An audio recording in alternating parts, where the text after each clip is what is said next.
guys, welcome back. Thank you so much for being here. It's so greatly appreciated. Truly is.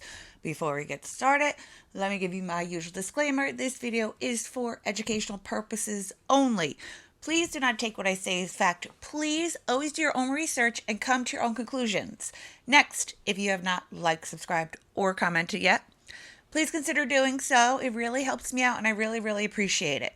So today we're talking about 21-year-old Lauren Jennifer McCluskey. She was born on February 12, 1997 in Berkeley, California to parents Matt and Jill McCluskey. The family would decide to move to Pullman, Washington in 1998 when her parents decided to become professors at Washington State University, with her father teaching physics and her mother teaching economics.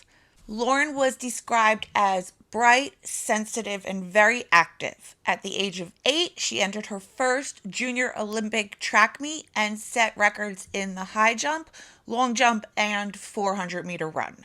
At the age of 9, she qualified for the nationals in the 9 to 10 age group. Growing up, she continued to compete nationally in high jump, hurdles, and multi-events, earning USA Track and Field All-American 19 times. That's super impressive. She loved animals and volunteered at the Whitman County Humane Society, helping to socialize cats to become more adoptable. She also volunteered for the YMCA and the Special Olympics. She graduated from Pullman High School with honors and accepted a track and field scholarship at the University of Utah. Lauren was described as a quiet person that never had an unkind word to say about anyone. She loved being with her family and friends. She was a great dancer. She had a strong singing voice. She loved karaoke, and she even tried her hand at stand-up comedy. She was a Christian and grew up attending Community Congregational United Church of Christ and Capital Church in Salt Lake City. She had a strong interest in philosophy. She was a gifted writer. She had a 3.77 GPA. She had dreams of finding a job in public relations or academic advising. After graduation, she was hoping to relocate to someplace warm. September 2nd, 2018. 21-year-old Lauren would meet Melvin Shaw Rowland at a bar in Salt Lake City called the London Bell. At the time, Melvin was a bouncer at the club.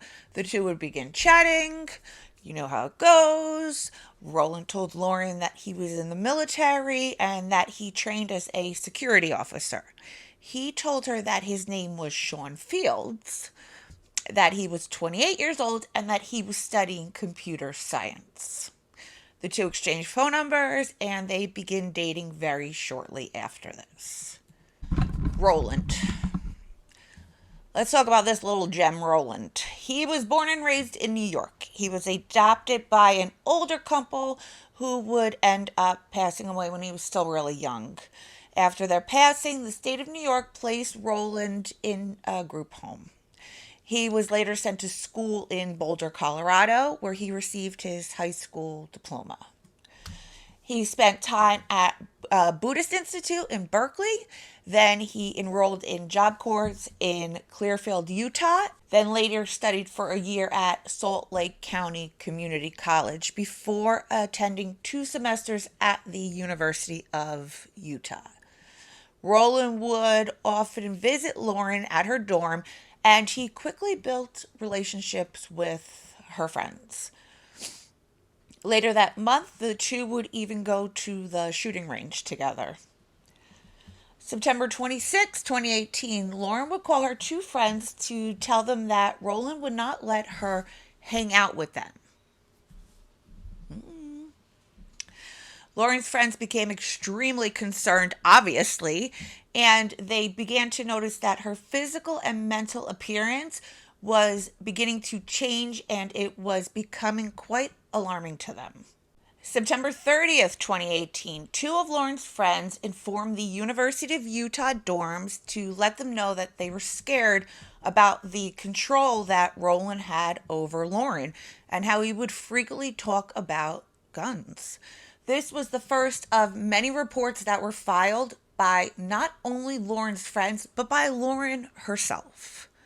It would later come out that this report and many other reports were not passed on to campus police or a campus behavioral team who should have been notified and who should have intervened.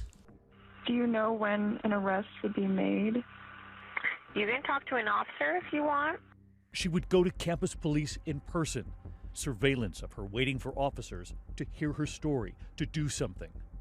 What she did not know, Melvin Rowland was stalking her.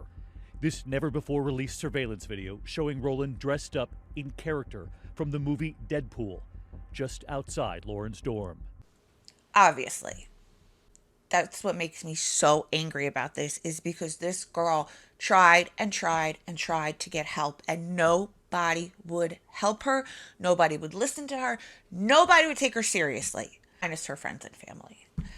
Even though housing officials were aware that many were concerned about Lauren getting hurt, they chose to focus more on whether or not a housing policy violation had occurred. October 9th, 2018, after Lauren finds Rowland's ID, she would end up finding out that her boyfriend of a little over a month had been lying to her the entire time. Rowland lied about his name, his age. He was actually 37 years old at the time. The fact that he was a sex offender, that he had been in and out of jail for the last 14 years, and that he had a girlfriend and a child. In September of 2003, Rowland, who was 21 at the time, chatted with and then met a 17-year-old girl at her parents' house. He and the girl engaged in some sexual contact, but when she didn't feel like intercourse, Rowland would force himself on the teen. 2 days later, Rowland was in an online chat room with a 13-year-old. He set up a date for sex with the child, but didn't know that he was actually talking to an undercover police officer. Rowland pled guilty and was sentenced to up to 5 years in prison and 1 to 15 years in prison for the enticement case. Rowland admitted to the fact that he spent his youth as a womanizer who would lie to get women to get them to have sex with him. He had an attraction to underage girls and women and would often seek them out. At his 2018 parole hearing, he assured the parole board, absolutely assured them that he was a changed man because he had a child now. And he had goals of getting full custody of his baby because of the toxic relationship that he had with the baby's mother. Rowland told authorities he was a reformed family man at his last parole hearing in January. But the underlining is I was just ashamed of coming back and letting my family down, being a father and husband. That night, Lauren invited him over to confront him with the information that she discovered and to break off the relationship. Then, for reasons that are unknown, that we may never know, she allowed Rowland to spend the night at her dorm and allowed him to borrow her car the following morning so that he could run errands. After this, Lauren began to receive messages from Rowland's friends advising her to unalive herself. October 10th, 2018, at 5 p.m., Lauren calls campus security officers asking for an escort to pick up her vehicle that Rowland dropped off at a nearby parking lot. October 12th, 2018, Lauren contacts police to report that she's getting suspicious text messages that she believes are from Rowland's friends. The messages are saying that Rowland is dead and that it's all her fault. October 13th, 2018, Lauren contacts University Police again, telling them that she's receiving more messages. Except this time, they're demanding money to not post explicit pictures of Lauren and Rowland. So Lauren sent $1,000 in hopes of the pictures remaining private. They don't. once you send the money, they want more money. Police took the report and pulled Roland's criminal history, but didn't know that he was on parole, and there were no requirements for them to perform such checks. There are now, but there were none then. They should have been in place a long fucking time ago. She also reached out to Salt Lake City Police Department, who referred her back to campus police. October 19th, 2018, Lauren calls Salt Lake City Police Department to ask for more help regarding her case. This is what I mean. She's begging and begging and begging for help. A detective returns her call and says that she would not be back to work until October 23rd. But if she gets any messages that appear to be an attempt to lure her somewhere, that she needs to call the police immediately. October 19th through the 23rd of 2018. CCTV footage shows Roland at various locations around the campus in search of Lauren. That weekend, Lauren sends police 3 screenshots showing them Roland's criminal history and offender details. October 22nd, 2018, at 10:39 a.m., Lauren speaks to officers to let them know that she had received another text from a spoofed number, telling them that the only logical conclusion that she could come to was that Roland was trying to lure her out of her dorm room. Between 3 and 6 p.m. that day, Roland waited for Lauren at her dorm with some of her friends. At 8:20 p.m., Lauren was on her way back to her dorm after a night class. She was walking in the parking lot outside of her dorm and talking to her mom on the phone.